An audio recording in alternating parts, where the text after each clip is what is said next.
going to do that right now. Thank you so much. Welcome to Film in Focus.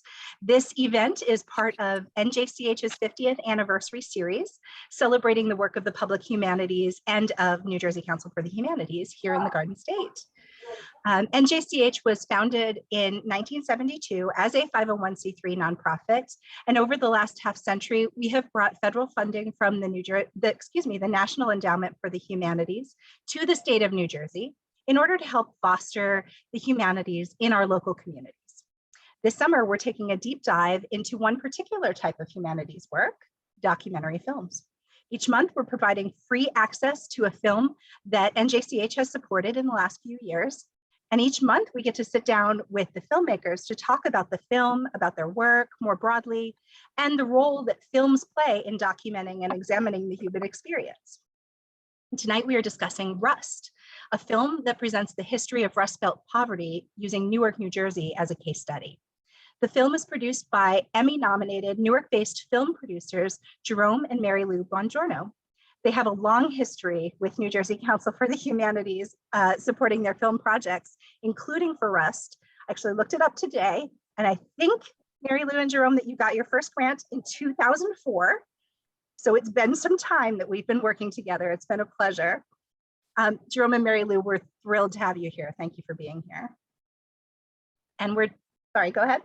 No, I was going to say thank you for having us to the New Jersey Council for Humanities. You're awesome executive director and program officers, staff, everyone. I don't want to exclude anyone. Thank you for your support. Thank you so much. I'm also delighted to introduce our guide for tonight's discussion. Purcell Carson is a filmmaker and editor who herself has worked in documentary films featuring New Jersey stories. She also teaches a seminar in urban studies at Princeton University, where she is the project director for a multi-year community-based documentary project, the Trenton Project. So welcome, Purcell. Thank you so much. It's wonderful to be here. It occurs to me that I neglected to introduce myself, silly me. My name is Gigi Naglak, and I am the Director of Programs at the New Jersey Council for the Humanities. So Purcell is going to kick off our discussion tonight with some questions that she has prepared, but anyone gathered here in the Zoom room is welcome to join the conversation as well. Please use the chat function for your questions or comments. I will be monitoring it throughout this discussion, and we'll pause periodically for your questions, as well as those that are coming from our filmmakers and moderator. Without further ado, let me pass the metaphorical and actual, I guess, microphone to Purcell to get our conversation started. Thank you. Thank you so much, Gigi, and congratulations to the New Jersey Council on Humanities on your 50th birthday. And I think it's just wonderful that you are honoring documentary film here for your birthday. I think it's a great medium that brings together a lot of humanities elements. And so, you know, on behalf of all documentarians everywhere, thank you for doing that. And I just also want to personally welcome Marylou and Jerome to this conversation. I have, in fact, taught your film Revolution 67 starting, I think, 5 or 6 years ago now. And so it's really wonderful to meet you virtually and to focus on the work that you do in New Jersey, and to be able to talk about this third film in your R trilogy about the city of Newark. So thank you so much for being here. Let's dive in. I really think one of the things that really strikes me about all of your work, and this film in particular, is that you two are both and together, you know, serious activist filmmakers. You know, there are many kinds of documentary filmmakers, and you two really strike me. Your work really strikes me as being strong activist work and community-driven filmmaking. And I want later in this conversation, which I should mention, you know, this recording is something that can be used by communities and activists, you know, long after tonight. So that's why it's being recorded. And so So I just wanted to say that this is also a great resource and part of your community work. And later we're going to talk specifically about how you're making this film useful in communities. But first, you know, a question that filmmakers ask themselves, that film professors ask their students is really like, why this film? Why this focus, and why now? And maybe Marylou, to kick us off, if you could address like the genesis of this film idea. Sure, and thank you so much, Purcell. We're thrilled to have this conversation with you, another filmmaker, to really dive into these issues. So thank you for all you do. I've lived in Newark, New Jersey my entire life, and Jerome and I have lived here as a couple for several decades. So Rust is the culminating film in our 3 R's trilogy. That began with Revolution 67, about the Riots Rebellion of 1967, and that was followed by The Rule, which is about a model of urban school reform. So in the first 2 films, we tackled and dissected the problems in Newark, a city which is our city, which is a microcosm of urban America. And then specifically in The Rule, we presented a solution with a successful model of education at St. Benedict's Prep. So the time was really ripe for Rust to build upon the first 2 films and offer concrete solutions to reduce poverty and racism in inner cities. And a teacher in Newark recently told us that he noticed how the 3 documentaries complemented each other well. And after watching Rust, his students went back and watched Revolution 67 to get more depth on things like redlining in Newark. You know, that's just one example. That's great. You know, I think you really feel, not just in the way that you frame the opening of the film with your own sort of personal position, but you feel throughout the entire film that texture of your, like the depth of your connection to this community. Your other films though are really, really specifically focused on Newark as a city and a particular time and a particular place. And I'm wondering, this film, you know, it goes really broadly and it reaches really deeply into the past, and it turns the story of Newark into a national story. Jerome, I'm wondering, could you talk about how and why you both decided to take that particular broader, like, historical approach, and how that changed the research that you did for this film? Well, with Revolution 67, even though we did go back decades to show disinvestment in the city and racist practices by the government, you know, just so we could show the conditions that fomented the riot rebellion, we did mainly focus on the specific time of July 1967. And with The Rule, again, even though we did go back to talk about slavery and racism, we focused mainly on one place. We showed what St. Benedict's Prep was doing to make a successful inner city school.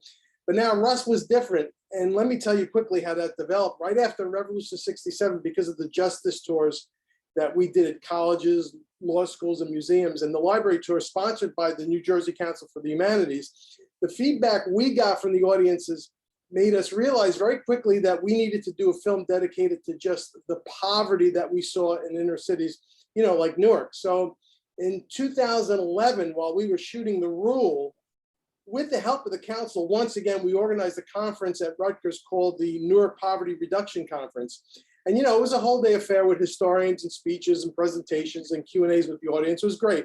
And in fact, you can go to our website and watch that conference. But with the information we culled from that conference and the feedback from our screenings, plus the information we got from making the Rule, we saw that the audiences really needed to see a film that clearly showed the etiology of inner city poverty. And really the only way to do that properly was to go back centuries to the beginnings of racism, you know, that created slavery in our country, and then methodically and chronologically show how racist practices and loss of jobs, especially in our Rust Belt cities, how all this led to the protracted poverty that we still see today in our cities. Mm-hmm.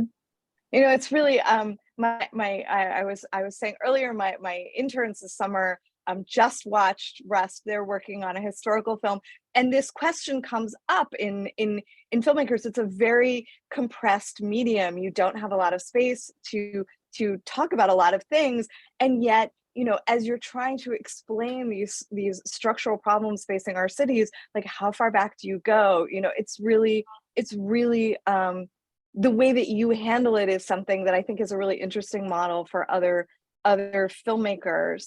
Tell me a little bit about like all, in addition to going back into the past, you're also talking to like a lot of people, and I'm really interested in how you cast this film, how you found your way to the people who bring this story to life, who distill this information for us. Like how did, and maybe the best way to do it is to talk about specifically perhaps about the people who open and close the film, Isabel Sahil and Khalil Muhammad. Like how did the whole cast come together, and how specifically did you find them?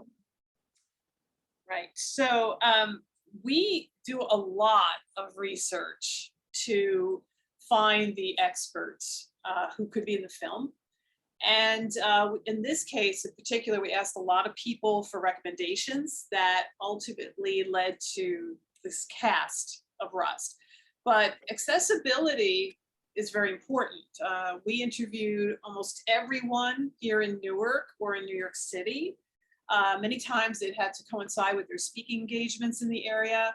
Even when Jerome and I were talking about this, a snowstorm in March brought Dr. Talitha LaFloria to our home to film her interview. We didn't know about this book ending of interviewees until we were editing. It made the most sense. I think that's the easiest way to describe it. When COVID hit, we switched to video conferencing to record the final interviews. And I have to say our subjects were very flexible and very, very accommodating. Yeah, it's so interesting how in the beginning of pandemic, there was so much concern, like, what are we going to do? And now the world is, you watch that interview and you're like, oh, well, okay, it was filmed during pandemic, of course, like moving on. It's really interesting how that is just a thing that we've folded into the fabric of our lives and of our filmmaking. Obviously, then some of the interviews were shot during pandemic, but just so like our audience gets a sense of the process, when would you say you actually started this film? When did Rust become a film idea? Right, I would say right after The Rule, we realized we had more to say. So that was the time we were really starting to give serious thought to a third. We seem to do a lot of trilogies with our work.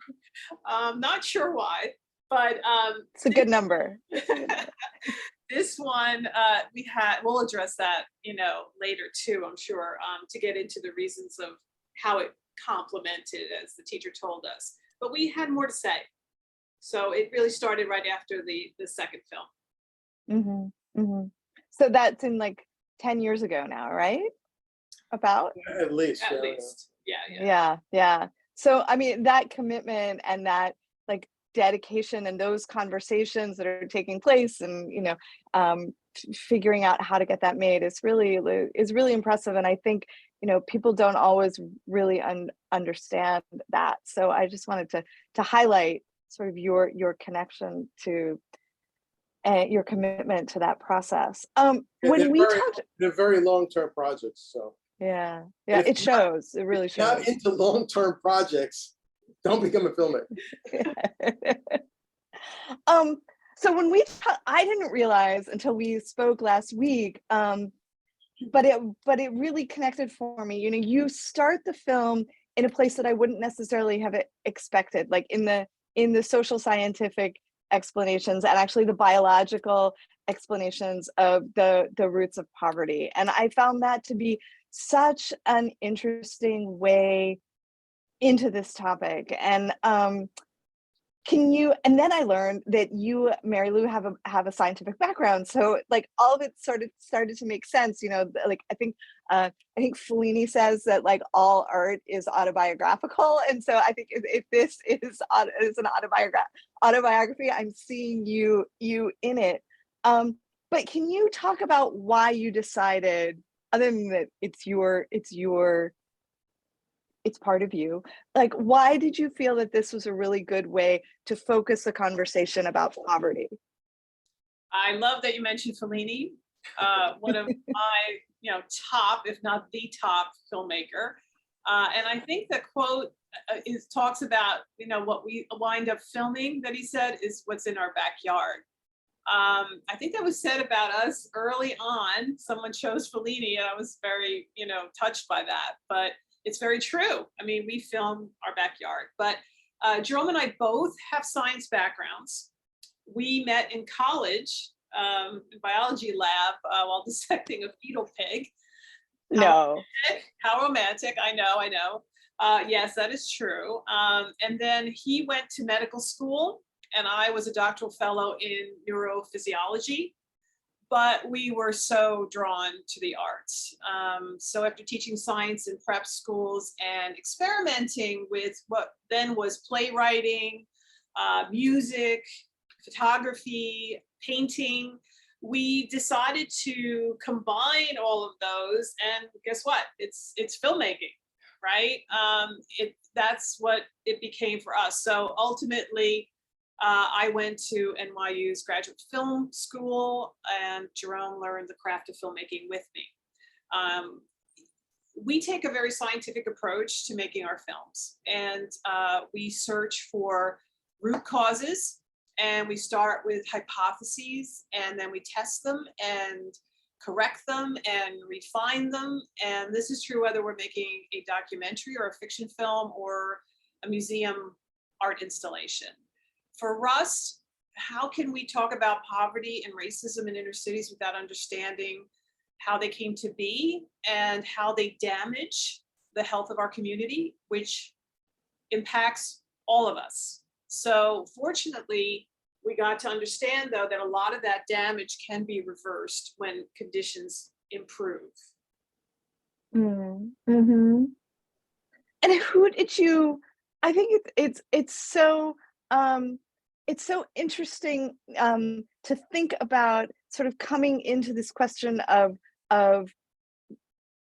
your scientific approach, which is both craft, like how you approach the process of filmmaking, but also then you're looking on the level of content. When you're looking at poverty, you're looking at the scientific kind of physiological roots of poverty. Can you talk about how you started? I guess this also connects back to the question of casting. Like, how did you find your way to these particular ideas? I think particularly with Rust, we had a very careful narrative. And so we knew what we wanted to say, and we kind of had to mold that into finding the right people then that could articulate it and expand upon it.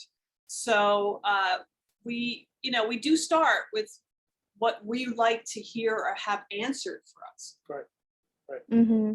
Right. Mm-hmm. We have questions. We have questions. We want to get the answers, and we use the documentary format to get those answers. Mm-hmm. Mm-hmm. What would you say that the question that you asked, like what would you say the question that this film asks is, and is it the same question that you started out to answer? Or did the question evolve? Absolutely. If you live in Newark, we live in Newark. So if you see the poverty around you, and let me tell you, poverty is misery. So don't ever romanticize poverty. Don't do it, because poverty is misery. And you ask yourself, well, why is there poverty? And to answer that question, again, you have to go back decades. And so that's what we did. Why is there poverty in certain areas? Why is there poverty in inner city Newark? And to answer those questions, you got to go back to slavery. You got to talk about racism. You got to talk about government practices. And that's the only way we can get our answers. Right. Our log line was, how do you break the chains of inner city poverty? Oh, yeah, that was the other thing. not only do we have poverty, but what are the solutions? That was very important to us. So, how do we get out of this? And you find out, yeah, we can get out of this. It's definitely doable. Are we doing something about it? No, but it's doable. I think I really that the solutions idea really resonates for me, resonated for my students who watch the film, like really. And I love the way you set up the fact very early in the film. Now I'm not interlocutor, I'm just a film critic, but I love the way you set up the fact that we're building towards solutions later in the film, and that creates the space for us to spend a lot of time like drilling back into the past to talk about the reasons why. And I think without knowing as an audience member that those solutions are coming, then I wonder like how far back are we going? Like there's just a wonderful balance, I think, between pulling apart something and critiquing something and really diving into these like the misery that you're talking about, Jerome, and then also looking for like what can we do. So I was that always I know that was your log line. Was that always also part of what you wanted to do in this film? Always. Yes. Always. Yeah. And I think, Purcell, when we were speaking previously, you said, yeah, I love what you said. You said something like have to go through the darkness of Jim Crow. I think that's what you said, right? And yeah. at least while you're seeing that we're going to talk about some solutions. Like we're talking about all of these physiological effects on the brain. I mean, it's just heartbreaking.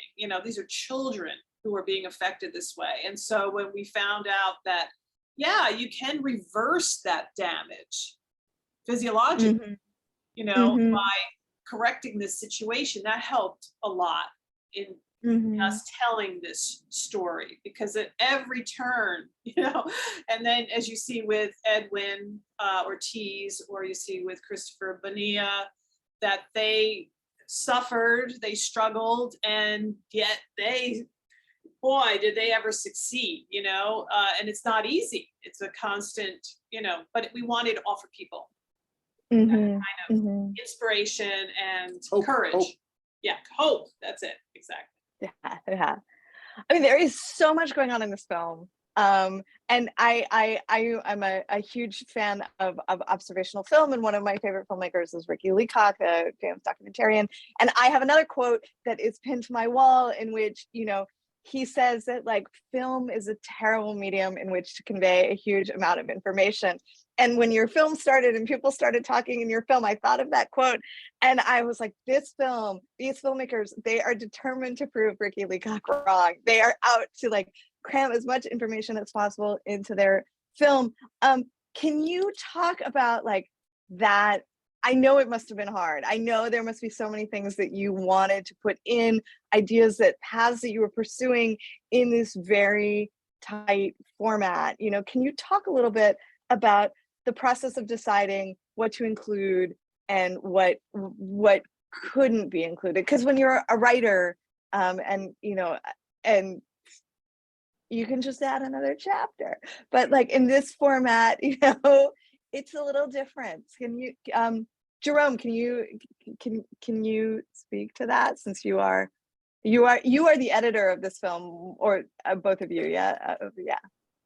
Yeah. Well, first, I disagree with that statement, because a film is such a wonderful vehicle to pack a lot of very detailed information into. Unlike a textbook, a film has the addition of sound and images that can be used in a very entertaining way, and it's that entertaining aspect that provides, the sugar that allows the medicine to be more easily swallowed. But let's talk a little bit about the process. The first part of the filmmaking process is to write up a narrative. We always do that. You write down the stuff that you want to see in the film. Then you go and you interview the people that have the best knowledge of that topic. And of course you write up your questions. And most of the time you have a pretty good idea of the answers that you're going to get, but sometimes you may be surprised by their answers. And that might force your film to go in directions that you hadn't intended, which is what you want, right? I mean, let's be honest, making a documentary is not so much the filmmaker educating the audience, it's really the filmmaker educating themselves. Okay, so the next part of the process is that we take all those interviews that we shot and we edit them up. Now, what does that mean to edit the interview? It means that I'll listen to the interviews and I'll lift out the pieces that I feel have the correct content. And then I take those pieces and I rearrange them so that what's being said is now absolutely clear and unambiguous. And if it's still not clear, then we have to go out, we have to get more interviews to get better clarity. And really, once we have the edit that we like, I use images and the music to bridge the cuts.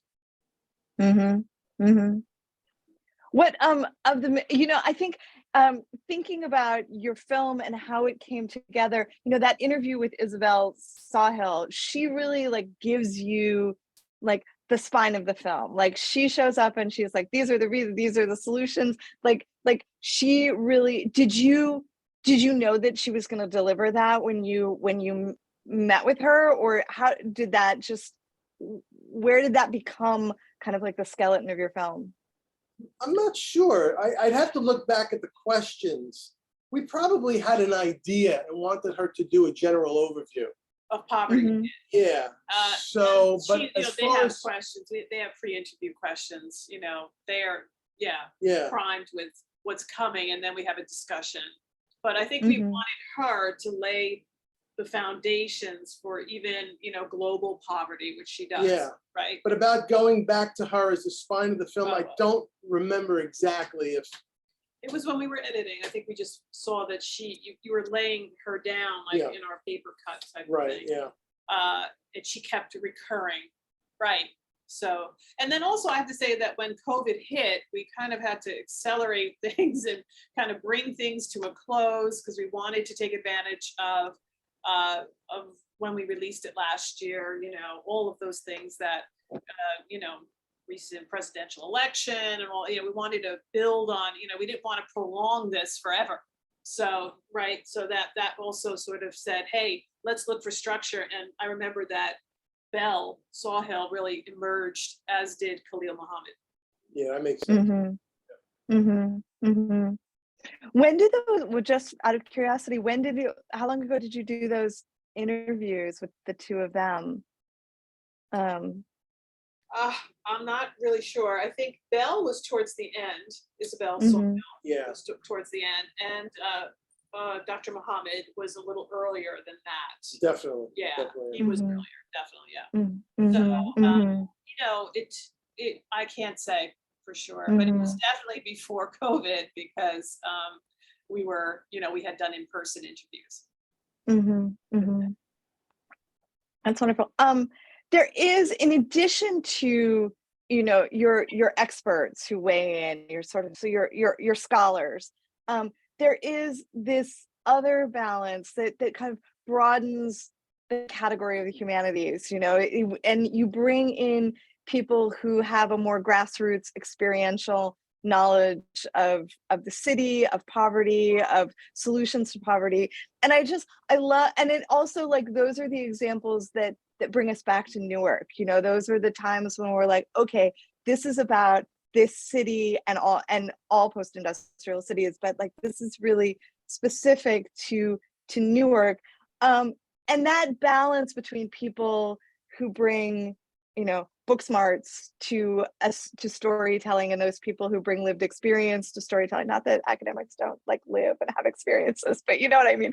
Like, so can you, and you obviously, because we see footage from years and years ago, can you talk a little bit about those people and building the relationships and finding your way to those stories? Because I think that's very different from like scripting a film and reading and then contacting people who've written things that you found are interesting.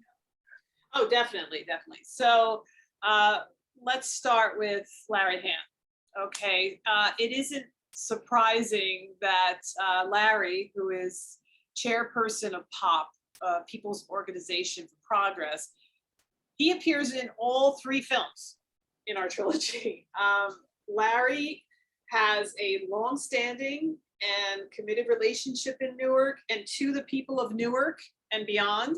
So it's really no wonder that we want to capture his vital activism. Edwin Ortiz, we mentioned Edwin. He stood out from the day we met him at New Jersey Reentry Corps, when he was sharing his reentry experiences after being incarcerated for almost 30 years with the boot camp.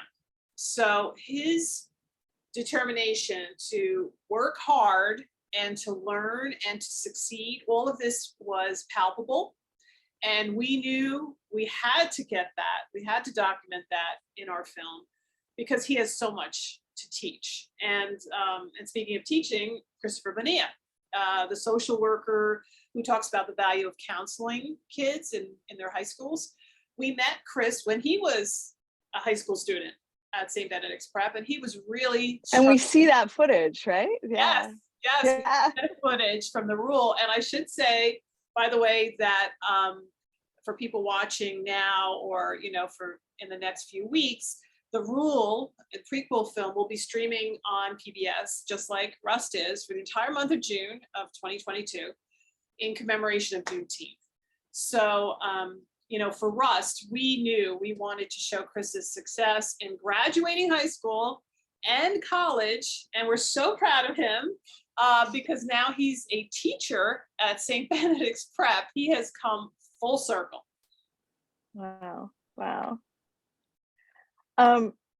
And those stories kind of like fit into, was it clear to you that you always wanted to have these like scenes and these observational moments connected into your rhetorical argument? Because those are two different textures.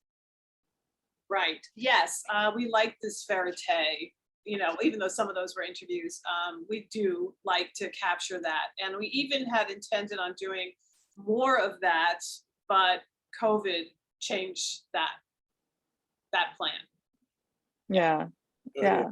Yeah, because we had other, all these scenes that we were, you know, supposed to do in person, and then it, you know, they had, unfortunately, we could not do that. But that again comes back to deciding to make the film and concluding the film with what you have, right? Because it could go on. It could go The film on. is just done when you say it has to be done. It could never be, right? Yeah, it's like, that's what deadlines are for, right? Yeah, Exactly. yeah. So that would have made like the following question even more difficult, but is there stuff that you filmed or rabbit holes that you went down that aren't in the film, that were sacrificed to public television's limits, time limits? Yeah. That always happens. Jerome went back and looked this up because we were trying to figure out what we lost, right? Yeah, I mean, well, first of all, for PBS, Russ had to be a maximum of 86 minutes. So we had to cut about 20 minutes from one of our rough cuts. And so some sections got cut. Actually, more than that got cut. Yeah. For example, we had a longer, more in-depth science section that took a look at the effects of poverty on brain development and brain size. That got cut. We had a section that talked about the white riots against successful Black communities, you know, like the Tulsa Race Massacre in the 1920s. That got cut. Another section that was cut was the Compromise of 1877 during Reconstruction, which most of you probably know, which prematurely pulled out the federal troops from the South, and because of that, now you get this uncontrolled Jim Crow. Then we wanted to detail the Housing Act in 1949, you know, the urban renewal, and how with the money spent on that, it really had the potential to change the direction of our inner cities. But, you know, unfortunately, government dropped the ball on that. And in one section, we wanted to talk about literally the science of how metals rust and how you can protect metals from rusting, which is called passivation. And we wanted to use that as a metaphor. You know, we see all these factors of slavery, racism, failed government policies, and deindustrialization, how they all added up to what we were referring to as the human rust of deep poverty. So rust for us not only stood for Rust Belt cities, but it also stood for how poverty was sort of a rusting of the human condition, just like a metal corroding. And so we wanted to use the rusting and the protection of metals as a metaphor for how rusting populations can also be protected from poverty using the solutions, right, which we have in the film. The solutions are education, stabilization of families, and jobs. So yeah, you know, we lost a lot of good moments from the film, but you know, that's okay, because that just means we got to make more films to get that content seen. There's a great question in the chat that I think connects to this, and I want to remind everyone that if they have questions, this is a great time to submit them.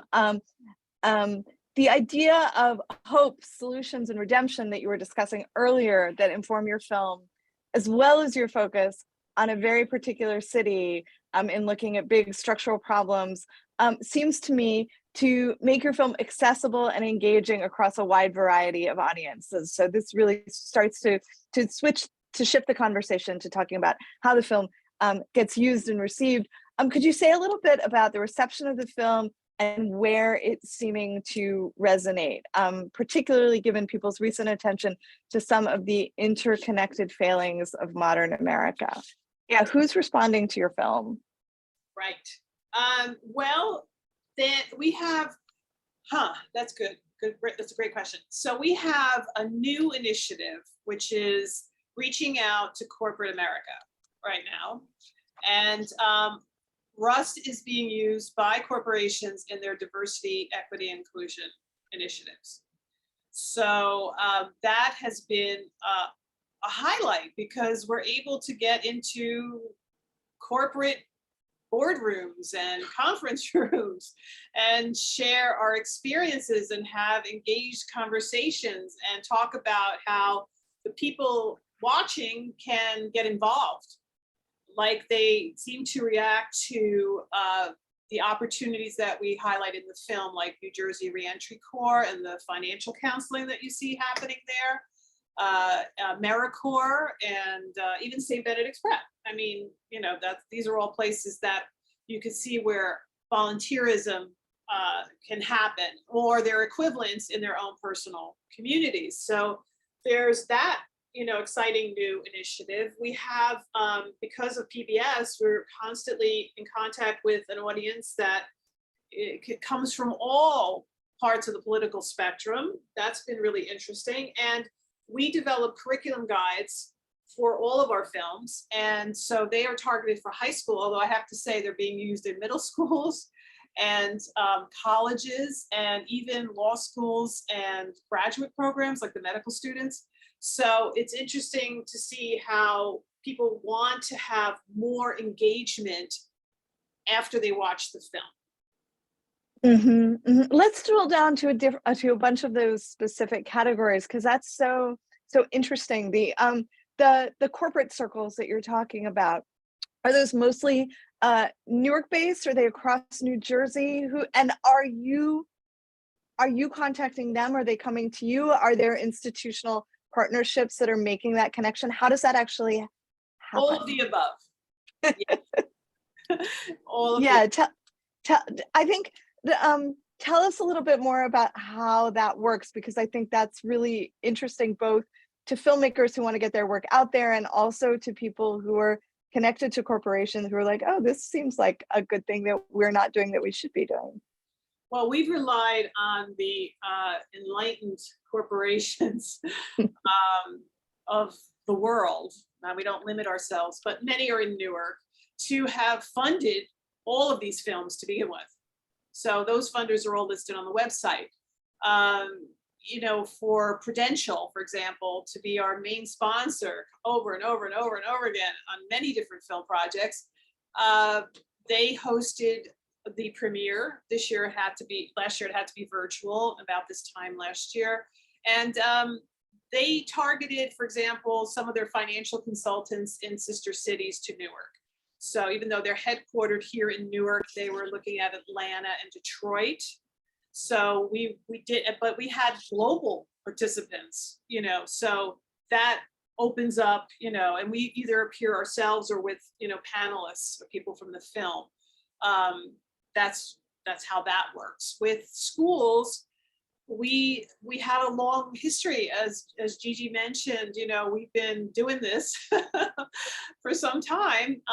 And it's interesting too that Revolution 67, The Rule, and Rust are all three right now licensed by PBS and are being seen, even though, you know, we go back to 2007 and the premiere on POV of Revolution 67. So it's interesting sad in some ways that that subject has to keep coming up, unfortunately, like police brutality and other things like that. But it's important that these films complement each other and that we get them out there, and then people recommend, you know, come to us or we reach out to them. We certainly do a lot of, you know, all of these things to try to get our films out there. So with the schools, and we can talk about the curricular guides if you like in more depth, but those are, we have an incredible team of teachers who do that for us. And, you know, and we work with them repeatedly over and over and over. Like I mentioned, NJIT or the medical school, I could talk about that specifics, but. I would love to do that. So tell me about this team of, this team of teachers has been connected to the trilogy of films, not just this one. You have an ongoing relationship. That seems to be like one of the themes of our conversation, is like the ongoing relationships that get built not only with the Council for Humanities, but like across these projects, you know, and with all your stakeholders. But tell me, like, how do you come together with this team of teachers? Like, paint me a picture. What does that look like? We have had as our anchor the same director of these projects, and that's Noelle Baxter. So she's a supervisor in a public school system here in New Jersey, and she's just a dynamo. She understands our work, she understands our vision, we could keep changing it, and she and we gather teachers from across the state. So we have always NPS, Newark Public School teachers. We have teachers from rural districts, teachers from suburban districts, all across the state, because we're using like the New Jersey, you know, core curriculum standards. So we do stick with New Jersey teachers, but it's something that could be used by anyone and has been used like overseas, like in Hungary, you know, for example, Romania, you know. So it's really, what we do is we decide on the units as a group. And we usually have someone, it started with the late, great Dr. Clement Price as our curriculum reviewer, and Margaret Crocco from Teachers College. I mean, just great people who are overseeing, and these are historians. And that has shifted throughout all of them, including the current, which is Dr. Leslie Wilson. We met Dr. Wilson on a New Jersey Council for the Humanities Justice Tour, and he has stuck with us through it all, and he's now the you know, chief curriculum reviewer. So, and then we, you know, we meet with the teachers. We had to do it virtually this time. Usually we have fun doing it in person. We get them to write up, you know, very hands-on curricular fun lessons, and then they test them out, and then we come back and we do a lot of revisions. And you know, we're also piloting constantly. I mentioned the teacher, he's piloting some of that early curriculum right now in his classroom.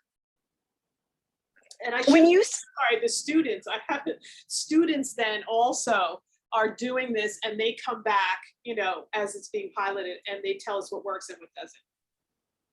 Oh, that's amazing. That's amazing. So a question about units, like for example, in Rust, what's a unit, and how many units do you have, and how do you decide that?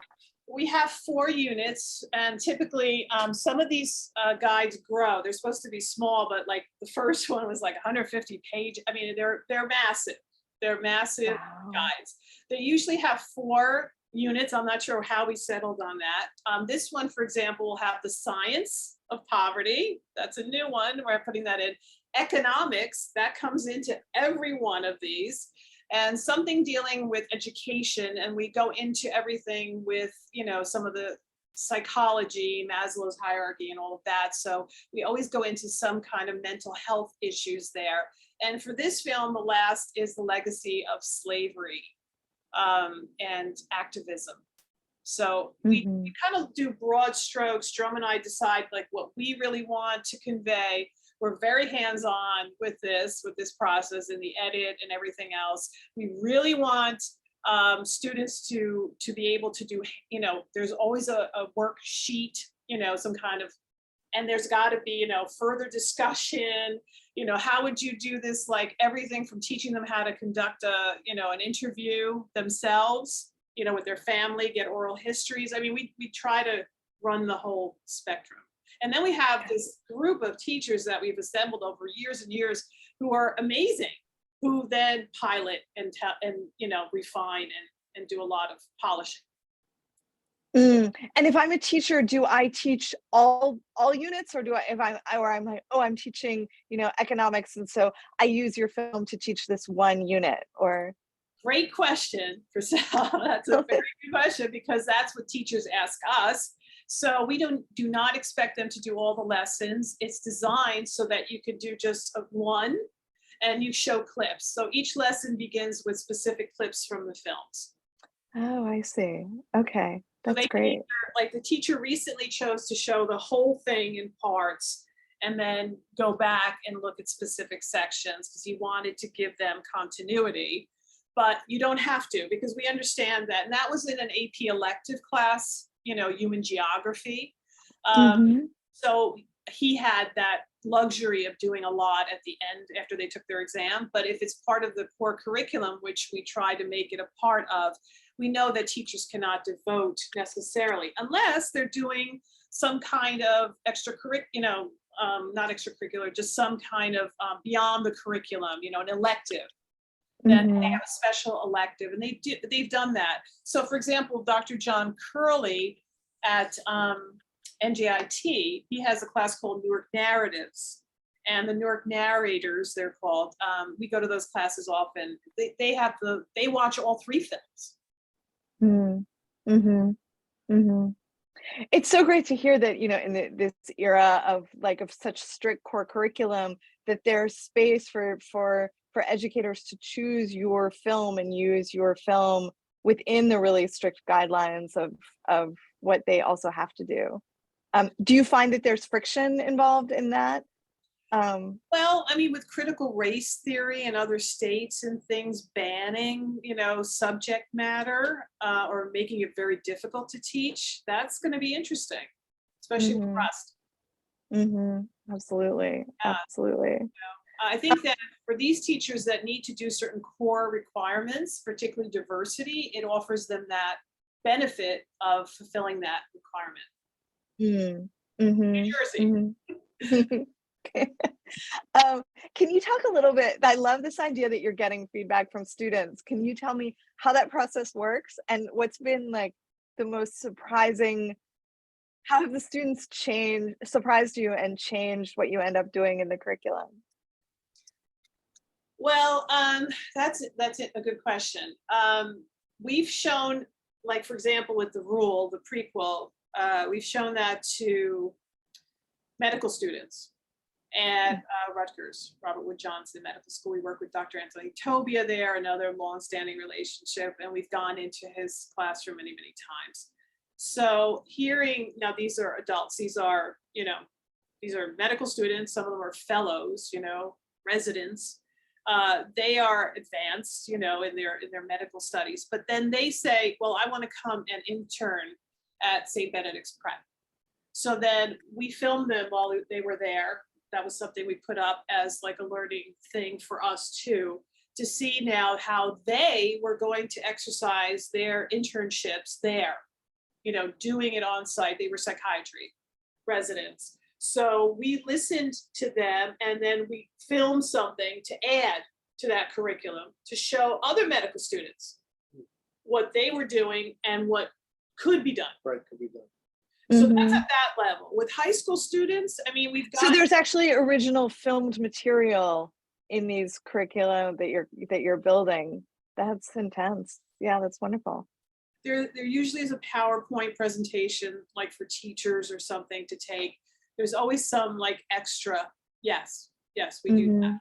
Right. And we try to give them, places to go with it on their own. We really want to stimulate students to make film, because everybody can with their, cell phones. They could do an amazing job. Yeah, absolutely. The corporate outreach that you're doing and the corporate work, are these films being shown in workplaces? How does? Yeah, exactly. It's just like we're doing tonight, right here. Oh wow! So there's that's amazing. someone like you, Purcell, who is in the corporate environment, who works for this corporation, who will send us questions, and we'll have meetings and talk, what we're going to address. And then we're doing exactly what we're doing right now. And then we open it up for questions, and it's recorded like it is tonight. Thank you to the council for making this available, because then we can, refer, like we did a TED talk at NJIT several years ago, and it's invaluable. It's about the 3 films, even before Rust was made, right? So we talked about the 3, and it's a great way to say to people, hey, watch this, and you'll know immediately, you can jump in and understand what our goals are. But it's doing this, and because almost every corporation has a diversity, equity, and inclusion office or officer, then the potential here is enormous. It's really interesting to see ways that films find their way to being, useful in the community. Tell us, I have a couple more questions. I want to say, for this film in particular, for Rust in particular, which has a really different rhetorical approach than the other projects, has the response been different? Has anything about the response to this film been different from the first 2 films, or has anything surprised you about the experience of taking this film out into the world? I'll jump in, and then maybe you can comment on the activism part. I would say we're very pleased, maybe more than surprised, that viewers from all sides of the political spectrum can relate to Rust. So viewers have told us that they use the film as a conversation starter with their families and their friends and their coworkers, especially if they have very different points of view from their own. Yeah, I mean, I think Rust, just like Revolution 67 and the Rule, it triggers, again, a call to activism. People wanting to do something, get involved, how they can take action in their community. And that was the experience, like I said, we had with Revolution 67 when we went on tour with that. When we were showing the Rule, we got the same thing. How can we support our schools, make them better, that kind of thing.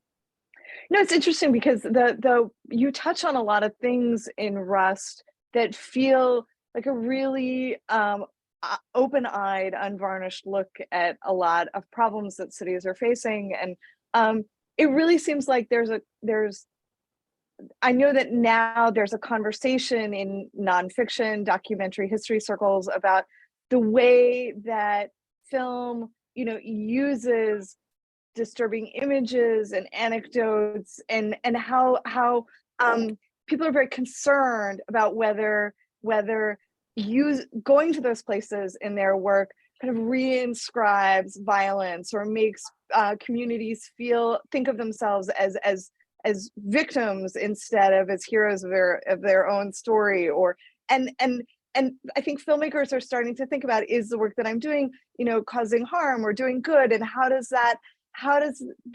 I feel about that balance at the end of the day when all is said and done, and my film is showing on the big screen or the small screen? I really feel like your film is very much in conversation with that debate about how filmmakers and storytellers do their work. Can you talk about how you think about that question as activists and as filmmakers? Well, sure. I mean, we always have to evaluate the images that we show in our film. We have to always ask ourselves that, are they just gratuitous, or do they have some unintended racial microaggression attached to them? But, first of all, people of color in our country are certainly victims of racism. And that has all led to the poverty that we see in our inner cities today. And that poverty has very concrete images attached to it. So we feel that we have to show those images as proof that poverty exists, that it still exists. And then in order to show the etiology of that poverty, you've got to talk about slavery. And there's a whole batch of ugly images that go along with that to prove that slavery existed and was brutal. You can't allow movies from the 30s like Gone with the Wind to show people what slavery was about. You know, that slaves were somehow happy to be owned by their masters, or that they had some sort of good life. That portrayal is a lie. You know, slavery was a brutal institution. Plus, images of slavery don't only show blacks as victims, but they also show whites as being inhumane. And so, and speaking about that inhumanity, we even included 2 short clips of the brutality of Rodney King and George Floyd to offer proof that that inhumanity still exists today, especially to people who want to deny its existence. Yeah, and I really like, I feel like this, the way that you talk about this question really kind of brings us full circle to this idea of you as kind of activist storytellers, as activist filmmakers, and the way that you're thinking critically about the work that your image gathering and storytelling does. Do you feel like the response to your film in 2022 is different, has changed the tenor of how people are relating in these different audiences that you're encountering? Do you feel that that's different now in 2022 than it has been in the past? Are the audiences different? Yeah. I mean, you get the choir, and you get, the deniers, conservatives, deniers. And, you have to speak to both of them. And sometimes I say speaking to the conservatives or the deniers is even more important, because that's the next thing you have to create to attack that kind of, to attack those ideas, not to attack those ideas, but to address them, absolutely, yeah, and to answer to them. Yes. Because we, coming back to the council, we are part of the Public Scholars Project. So right before COVID, it was February 2020, we did a program in Summit, and talking about all 3 films. Even though we hadn't finished rest, we were showing it. We would show the audience little clips. We were using these audiences as focus groups. So they've been giving us comments and critiques and saying, "Oh, Jerome, we have to answer that," or "We have to address that." So it was another way for us to use those programs while the film was being made. Yeah. To decide, okay, that's what we have to answer. We have to get this response because people are reacting this way. Yeah, right. Exactly. Yeah. Yeah, those I'm telling you, screenings are so important. Yes, absolutely. You just don't want to preach to the choir. You want to see everybody. You want to hear what everybody's saying. And that really gives you a really good idea of what you need to make next. Well, I know that we all are eager to see what you end up making next. Before I kick this back to Gigi, because we're running out of time, I wanted to ask, is there something that, this is the thing that you're always supposed to ask, and then when you interview, like, what is there anything that you would like to say about your film, about its reception, about the work that you've done on Rust that I haven't asked you about? No, I mean, we just want to say that our mission is reduce the poverty in inner cities. That's it.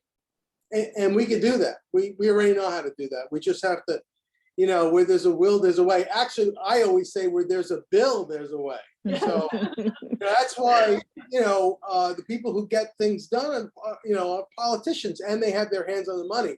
You got to get to the politicians, and you got to convince them, and sometimes they're not interested in listening to the average person, but they have to. So, and that's where we come in. Right. You can immerse them in 90 minutes in an entire world. It can, and that's our goal. You immerse, you spend 90 minutes with us. That's all. And then, then we can talk. And then we take the solutions that you propose back to our dinner tables, back to our workplaces, back to our schools, and we talk about them, because that's how we start to untie this knot. Yeah. Ideally, yes. Amen. Absolutely. Yeah. Thank you guys so much. I'm going to kick it back to our wonderful hosts at the New Jersey Council for the Humanities. It's been really lovely getting to know you and to talking about your film. So thank you so much for taking this time. Look forward to your work and sharing Thank you. that, and any way we can collaborate and work together is always welcome. Thank you so much for these excellent questions and your thoughtfulness in crafting them. You got us thinking. Thank you. Well, good. Well, it is up to me, unfortunately, to wrap this up, but it's been a wonderful last hour. I'm going to go ahead and just situate myself within the choir in terms of those audiences that you speak to, in saying that I love all three of our trilogy films, Marylou and Jerome. I will always think very fondly of my experience watching them with my husband and my teenage son in the early days of the pandemic. The three of us watched all three films together, and we did, as Purcell said, have those conversations at our dinner table. They've prompted a lot of conversation in my household and really meant a lot to our family at a time when, the world was very insular, in helping us sort of have a lot beyond our home to talk about and to look at. So I want to thank you for that. I texted a number of friends at the time to say, you have to watch. I think these films are really, really excellent. I'm a historian by training, and I think historians should teach this. I think they should watch this. Really remarkable work that you do. So I want to thank you. I also want to thank Purcell for leading such a stimulating conversation tonight. And I want to thank Gigi, who brought us all together tonight, who's helped to build these relationships for the council that have been so fruitful for us and for our audiences. So thank you to all of you. The recording of this film, the film Rust, will be available on PBS for free through the end of the month. So I'd like to encourage all of you to watch that. And tonight's event recording will be up on our YouTube channel. I think Gigi is going to go ahead and post that in the chat. We'll have it up on our YouTube channel just as soon as Zoom processes it for us and we're able to upload it. So in the very near future. So feel free to share it with friends and family. We hope that you will come back and join us again in July when we focus on Blacked Out, a film created by students at Highland Park High School under the direction of filmmaker John Hulme as part of the Highland Park African American History Project. Full details will be available on our website shortly, and the film will become available for viewing on July 1st. So we hope that you can take these films to your families, just as I found was such an inspiration for mine. Thank you all and have a great evening.